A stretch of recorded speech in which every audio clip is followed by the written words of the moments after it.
Salam bro. Salam. Saya pakai masker ini karena kita kan masih dalam tahap PSBB. Betul. Ya. Sebenarnya saya juga ada bawa masker sih ya. Oh gitu. Bawa masker. Ya udah nggak masalah. Iya. Ya nggak apa-apa. Nah, Oh pakai masker ya? tidak usah pakai masker. Haleluya. Berarti evangelis ini selalu juga mengikuti aturan pemerintah. Iya. Oke, bro, ini menyambung yang Saya keluar ini. Saya Oh, buka iya, siap, maskernya siap. ya, biar suaranya lebih jelas. Iya. Oke. Memang. Dibuka aja. Oke. Oke, ya.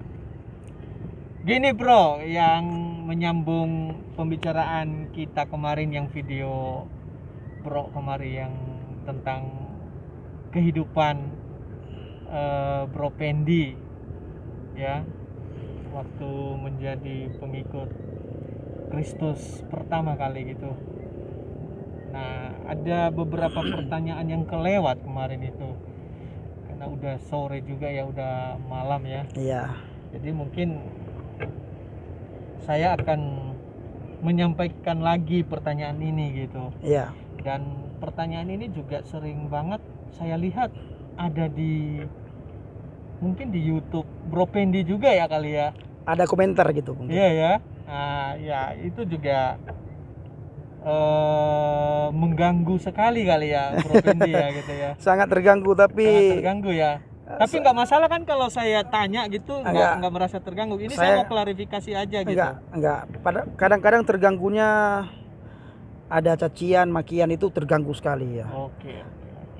Karena tapi nggak masalah ya kalau saya tanya ya. Enggak masalah. Oke. Ya gini guys, saya mau tanya ini mungkin sensitif juga guys. Tapi ya daripada kita penasaran, mendingan kita tanya aja gitu ya. Mumpung beliau ada di sini gitu ya.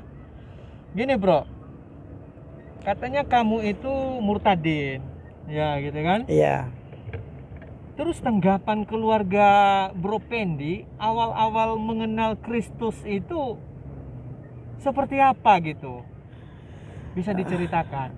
Kalau tanggapan ya, yang pertama sekali malu, keluarga malu sekali ya. Keluarga sangat malu ketika saya menjadi seorang murtad.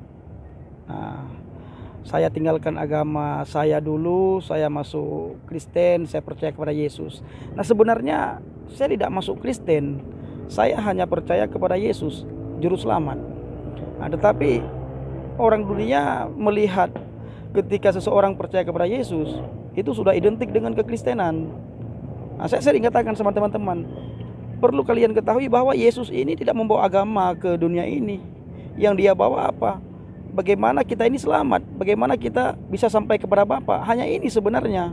Maka di video saya yang kemarin yang berjudul Murtadin Aceh menjadi pengikut Kristus, di situ saya katakan saya tidak pernah malu menjadi seorang murtadin. Yang saya malu itu, yang saya khawatirkan dan takutkan ketika saya murtad daripada Tuhan Yesus.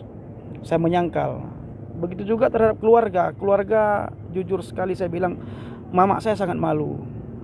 Saya anak tunggal, satu-satunya anak mama. Saya tidak punya adik, tidak punya abang, tidak punya kakak. Bapak meninggal di saat umur saya 1 tahun. Terus pada tahun 2015 kemarin saya masuk Kristen. Itu mama sangat malu. Mama menangis. Saya melihat di video, ada satu video saya melihat, tidak tahu siapa yang memvideokan mama, lalu dimasukkan ke YouTube ya. Tidak tahu juga saya YouTube siapa itu, channel siapa itu. Nah di situ mama saya nangis. Mama saya juga sangat malu sekali. Mama saya bilang begini kalau dalam bahasa Aceh, ane lo engkau rumah ne baik kali dunia ne kau kata kelai ba agama Islam ne baik kami ta dunia ne baik kali dunia ne. Artinya mama sambil nangis. Waktu itu saya tidak bisa lihat ya bang, tidak sanggup saya melihat video tersebut karena mama nangis terus. Mama bilang kalau dalam bahasa Indonesia, anakku pulanglah kembalilah ke Islam, pulang kembali ke Islam.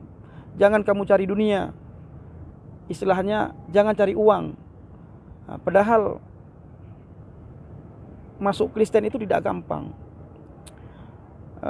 Tidak ada orang yang membayar kita untuk masuk Kristen, itu tidak ada.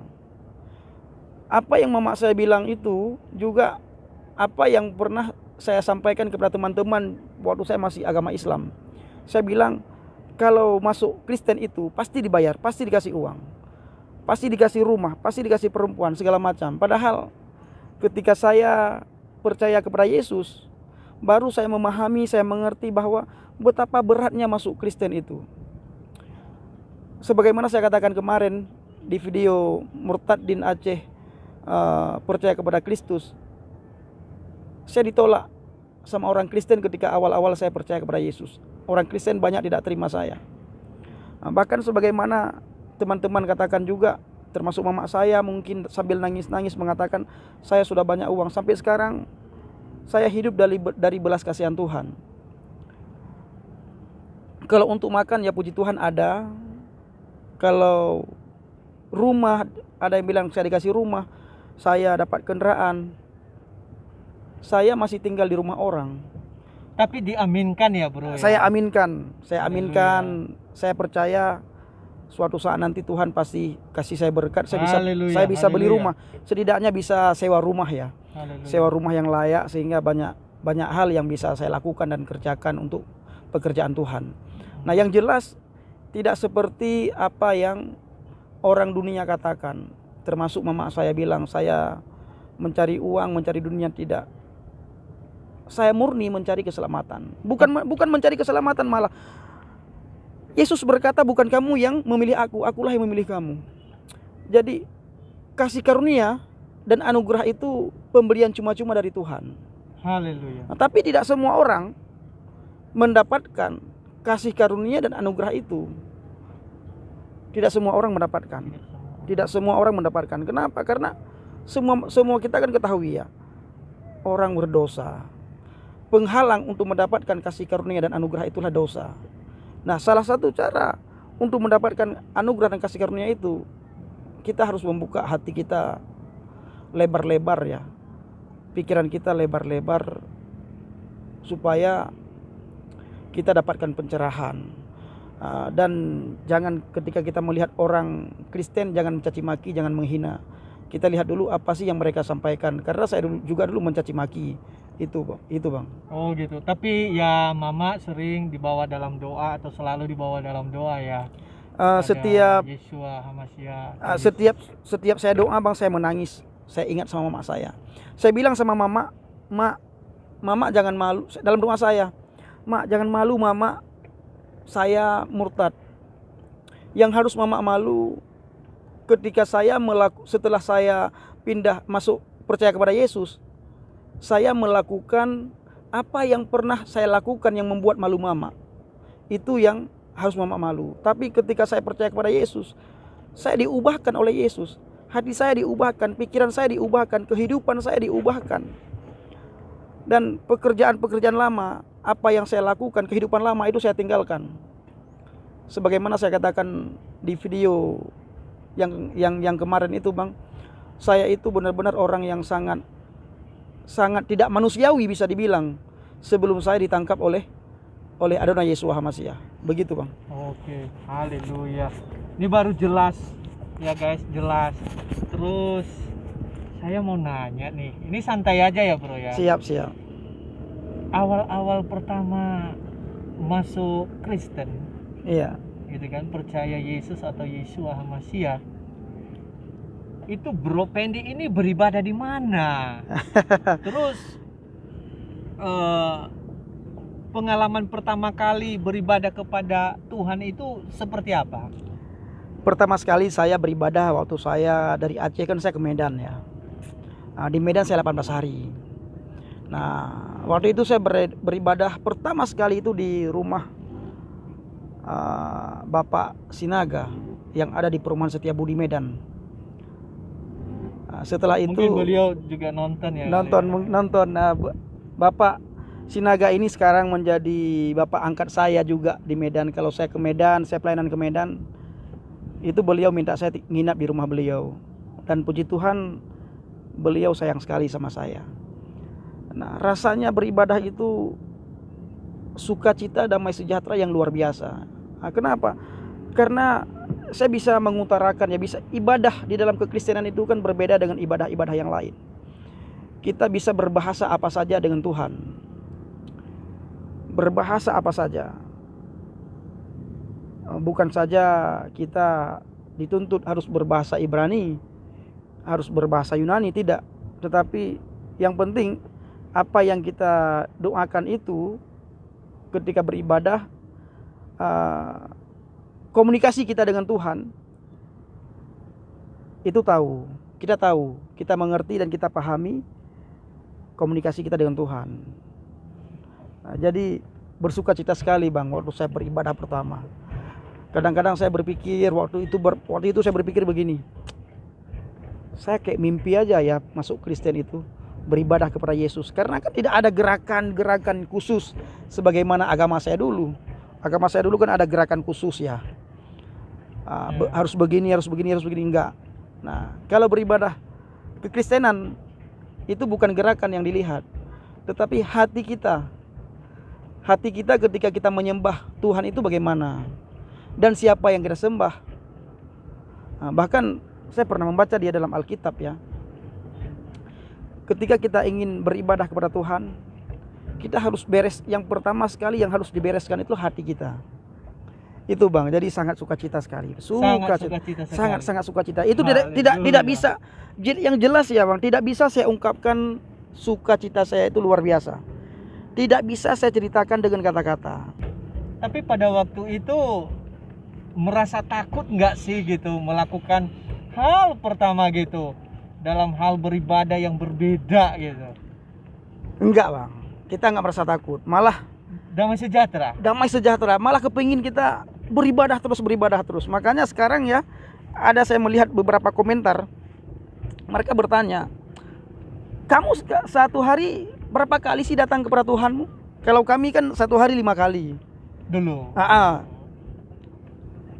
Terus kamu kan datang ke gereja, beribadah di gereja kan seminggu sekali. Kalau kami kan setiap waktu 1 hari 5 kali itu datang ke gereja, datang ke masjid untuk sholat. Nah sekarang saya kadang ketawa ya mendengar hal itu, karena Alkitab juga mencatat kita harus membangun hubungan keintiman dengan Tuhan itu bukan 1 hari. Kalau kekristenan itu bukan 1 hari, 2 kali, 3 kali, 7, 8 kali. Setiap waktu kita harus membangun hubungan keintiman dengan Tuhan. Setiap waktu, setiap menit. Jadi tidak ada batas. Maka kalau orang dunia mengatakan ya, orang Kristen itu tidak ada taat karena datang beribadah kepada Tuhannya satu minggu sekali, itu salah.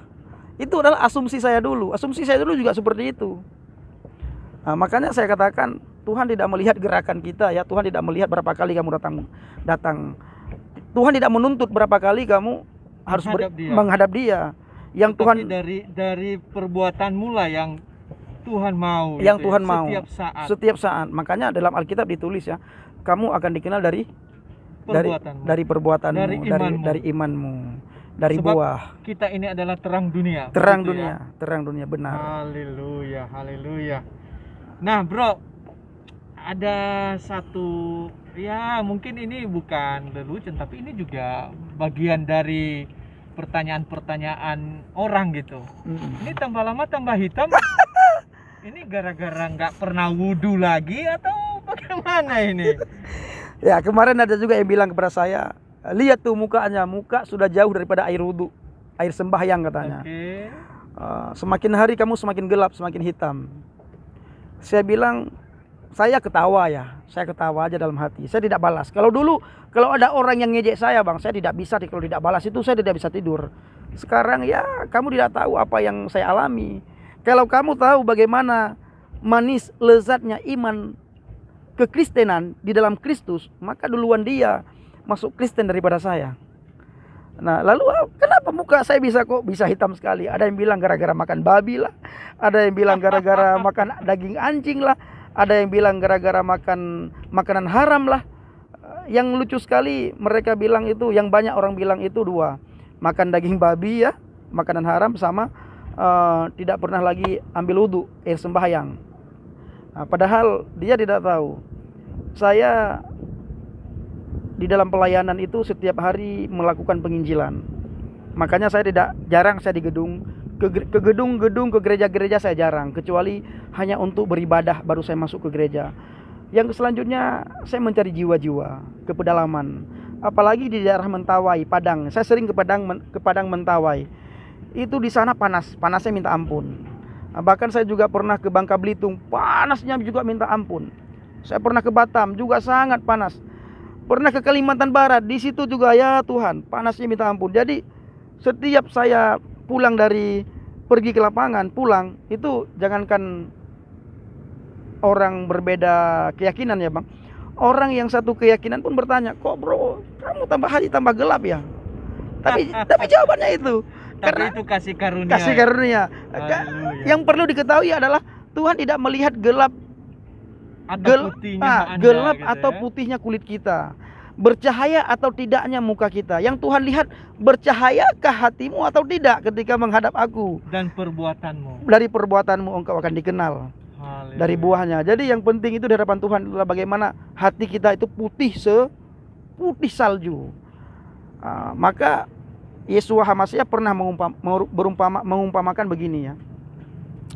Yesus Kristus pernah mengumpamakan begini.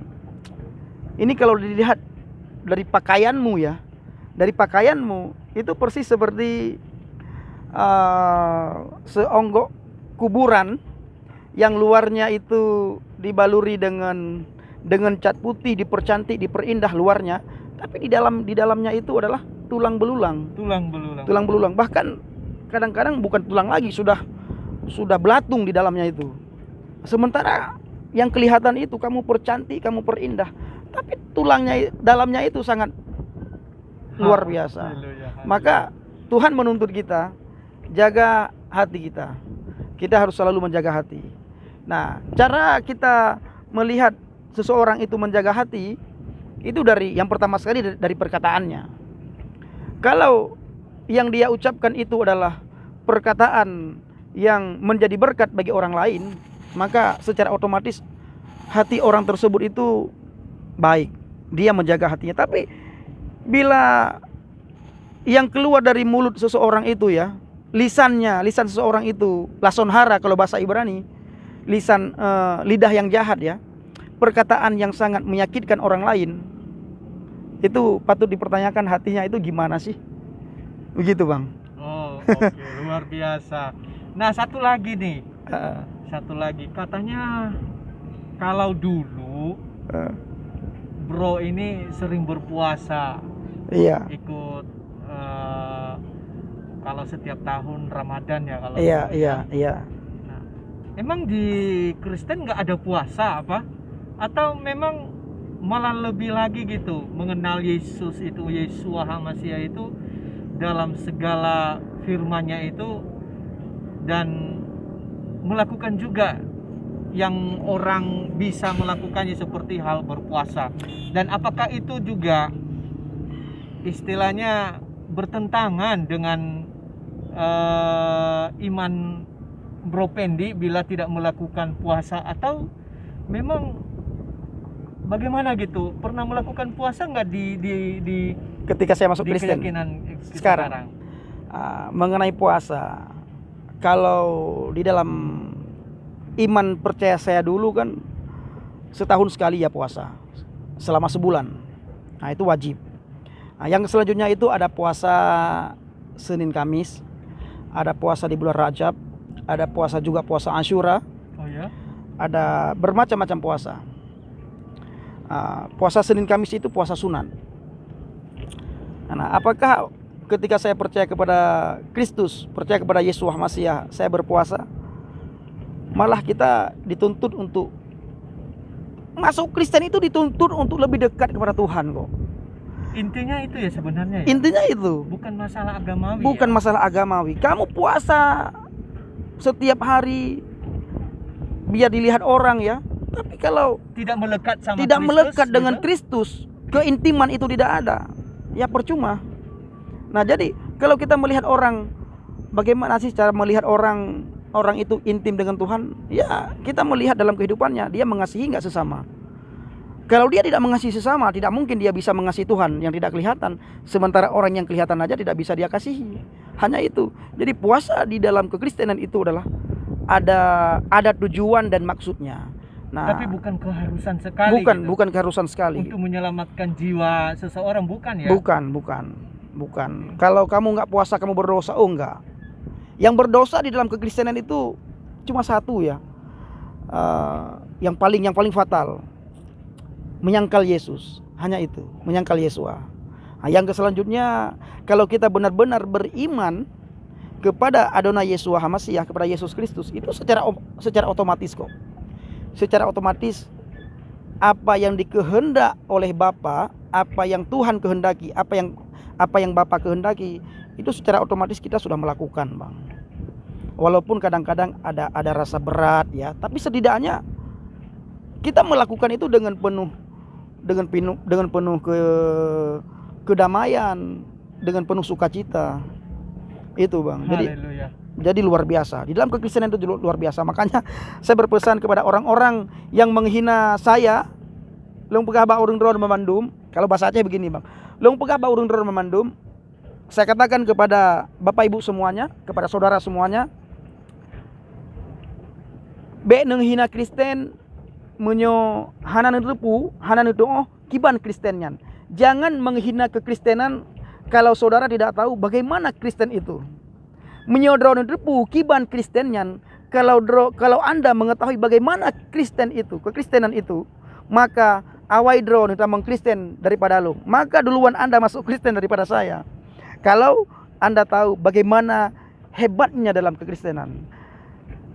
Kehebatan di dalam kekristenan yang selanjutnya yang saya rasakan ya, Bang ya. Kasihilah musuhmu. Doakan orang yang menganiaya kamu. Ini saya bolak-balik di kitab saya lama ya. Di iman percaya saya dahulu itu tidak ada. Tidak ada. Bahkan kalau di dalam kitab saya dulu itu, dalam Al-Qur'an itu, orang yang murtad itu wajib dibunuh. Harus dibunuh. Nah, supaya tidak menyesatkan orang lain. Kan begitu, kira-kira begitulah. Oke. Berarti iman Bro Pendi sekarang udah membuat Bro Pendi bersuka cita ya? Karena ada jaminan keselamatan. Sebenarnya Bang, bukan saja bersuka cita. Tetapi bukan saja bersuka cita karena saya sudah mendapatkan keselamatan. Yang saya rasakan selama saya hidup di dunia ini ya, Bang ya. Karena sukacita keselamatan kan juga nantinya di akhirat saya dapatkan ketika saya mati. Nah, yang sekarang itu, yang paling membuat saya sukacita itu adalah saya tidak lagi melakukan apa yang saya lakukan sebelum saya percaya kepada Yesus. Benar-benar saya selalu ulang-ulang, saya bukan orang baik. Nah, tetapi kalau kita melihat dalam Alkitab ya, itulah gunanya Tuhan. Yesus pernah berkata, yang memerlukan dokter itu bukan orang sehat, tapi orang sakit.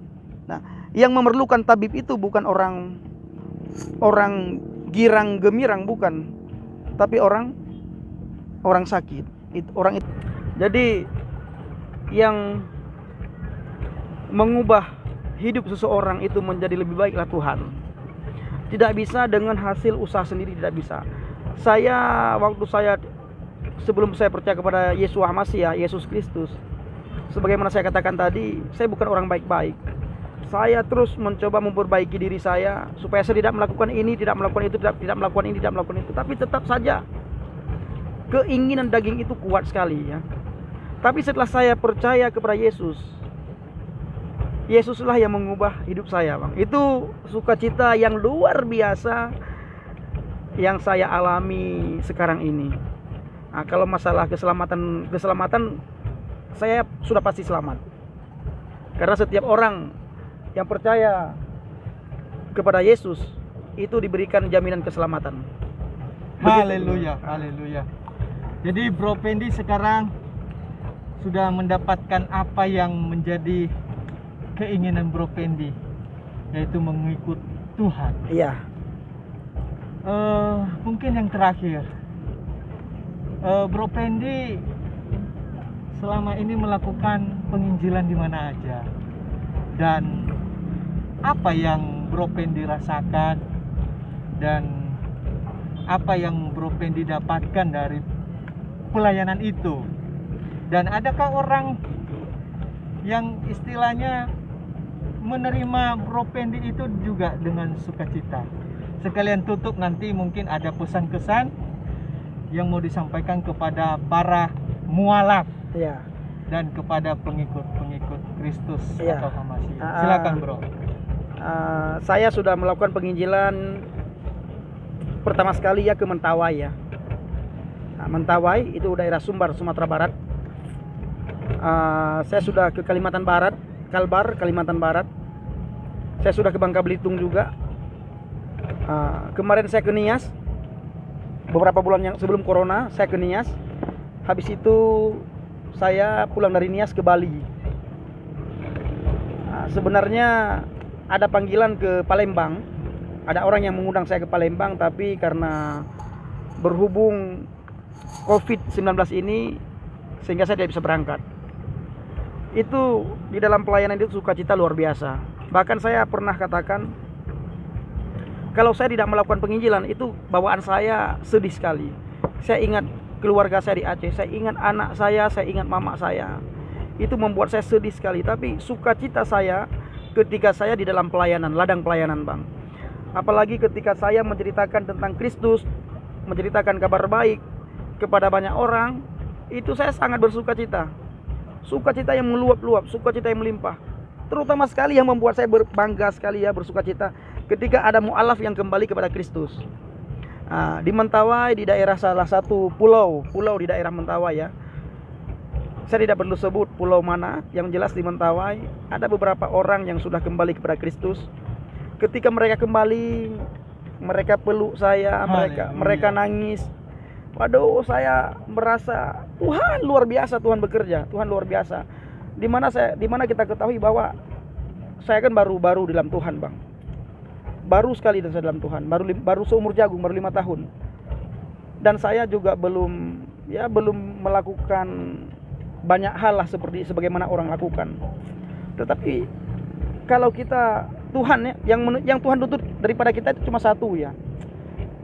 Jadilah terang dan garam, maka kita sebenarnya sudah melayani Tuhan itu. Ketika kita menjadi garam, ketika kita menjadi terang, maka disitulah awal kita pelayanan itu di situ sebenarnya. Jadi tidak mesti kita harus sekolah teologi dulu baru kita bisa pelayanan, enggak. Setiap orang Kristen jadi terang, jadi garam, maka kamu sudah melayani. Itu. Jadi begitu, Bang. Haleluya. Rata-rata di dalam ladang pelayanan ya, di pedalaman itu orang menerima saya itu dengan senang sekali. Senang sekali, Bang. Saya masih ingat waktu di Kalimantan Barat. Itu ada satu keluarga, bisa dibilang ya, Pak Pendi itu katanya, kata apa namanya itu, kata suami istri ya, Pak Pendi sudah punya calon belum, ditanya. Kenapa Pak? Kenapa Mak? Saya tanya. Kalau belum, kita punya anak di Pontianak katanya. Anak kita itu belum ada calon. Sangat baik anak kita, sangat cantik. Waduh, saya sangat bersukacita waktu itu. Tapi karena saya sudah anggap, padahal baru sebulan Bang saya tinggal di Kalbar ya, saya anggap orang suami istri ini sudah tua orang ini. Saudara. Saudara. Bukan saya saudara Bang, saya sudah anggap mereka ini seperti orang tua saya. Saya tidak jawab apa-apa. Saya bilang, saya berdoa dulu Pak, Mak, sama Tuhan. Kalau Tuhan izinkan, kenapa tidak? Tapi kalau Tuhan tidak izinkan, Mama dan Bapak tetap Mama dan Bapak saya. Saya tetap anak Mama. Walaupun saya tanpa ada hubungan, tidak jadi menantunya Mama dan Bapak, saya tetap anak Bapak di dalam Tuhan, dalam Kristus. Itu sukacita luar biasa. Begitu juga ada salah satu di daerah pedalaman juga Bang ya. Begitu juga, sama juga ceritanya. Dan saya juga menjawab hal yang sama. Jadi Bro Pendi ini fokus pada pekerjaan Tuhan saja ya, Ah, dan membangun hubungan baik dengan orang-orang sebagai saudara seiman kan? Iya, betul. Nah, karena saya dulu ya pernah membaca sejarah bagaimana misionaris dulu itu masuk ke pedalaman, Bang. Tapi misionaris sekarang saya lihat sudah jarang ya masuk ke pedalaman. Lebih sering masuk ke gedung-gedung. Tidak salah juga tidak, tapi di pedalaman itu sangat dibutuhkan pelayanan. Sangat dibutuhkan pelayanan. Oke, pesan-pesan terakhir ini. Pesan-pesan terakhir untuk para murtadin, para pengikut Hamasia Kristus Yesua, dan terutama kepada para mualaf. Yang pertama sekali kepada murtadin dulu ya. Kepada murtadin dulu yang pertama sekali pesan saya ya. Tetap bertutur kata yang sopan santun, yang lemah lembut. Milikilah akhlak yang baik, adab yang baik, tutur kata yang baik, lalu selalu membangun hubungan keintiman dengan Tuhan, akrab erat melekat dengan Tuhan. Lalu yang paling penting adalah harus berani menunjukkan iman kepada dunia. Jangan bersembunyi di balik iman, istilahnya jangan bersembunyi di balik hikmat ya. Jangan takut. Untuk tidak menunjukkan iman kepada orang-orang, kepada dunia. Jangan bersembunyi. Saya pernah mengalami ketika orang bertanya, kamu ini agama Kristen apa agama Islam? Saya tidak jawab, saya senyum aja. Tapi kalau sekarang kalau orang bertanya, bahkan kalau ditanya, Bro Pendi apa kabar? Dulu saya jawab alhamdulillah, kabar baik. Sekarang kalau ditanya, Pak Pendi apa kabar? Puji Tuhan, haleluya, Tuhan Yesus luar biasa, kabar baik. Siapapun yang bertanya, baik dia agama Islam, agama Katolik, agama Buddha, Konghucu, orang bertanya kabar saya selalu jawab, puji Tuhan, haleluya. Berarti sudah berani menyatakan iman Bro Pendi kepada orang-orang ya? Ketika berani menyatakan iman kepada orang-orang ya, itu saya merasakan kemerdekaan, kemerdekaan yang luar biasa. Tidak lagi bersembunyi. Dulu kan saya sembunyi-sembunyi, Bang. Saya tidak berani, takut segala macam. Karena saya pikir berhikmatlah. Padahal kita tidak akan tahu hikmat itu kapan datang kalau kita tidak pernah melakukan. Kepada pengikut Kristus. Kepada pengikut Kristus, jangan tergoda, mungkin itu salah satunya. Jangan tergoda terhadap dunia, bukan jangan tergoda, Bang ya. Jangan panik. Jangan tergoda berpindah untuk keyakinan seperti para mualaf ya. Meninggalkan Kristus, menyangkal Yesus. Tetap teguh di dalam iman, pengharapan dan kasih kepada Tuhan. Terus satu lagi, Bang, jangan terpengaruh dengan omongan mualaf. Baik itu mualaf Yahya Holoni ya, maupun Bangun Samudra, Ihsan Mokaginta, mualaf Bapak Nababan, Ustadz Nababan, jangan terpengaruh. Satu yang perlu kita ketahui, orang yang benar-benar beriman kepada Alkitab, orang tersebut tidak akan menyangkal Alkitab. Orang yang benar-benar beriman kepada Yesus, ketahuilah, tidak akan berani dia menyangkal Yesus. Bahkan hidupnya semakin hari semakin baik di hadapan Tuhan, dan semakin hari semakin mencari jiwa-jiwa.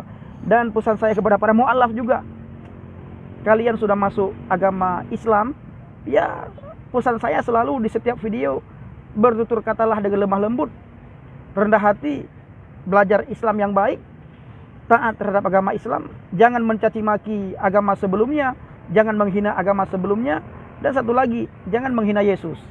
Dan satu lagi, jangan coba-coba menghina Roh Kudus. Jangan coba-coba menghina Bapa Yahweh.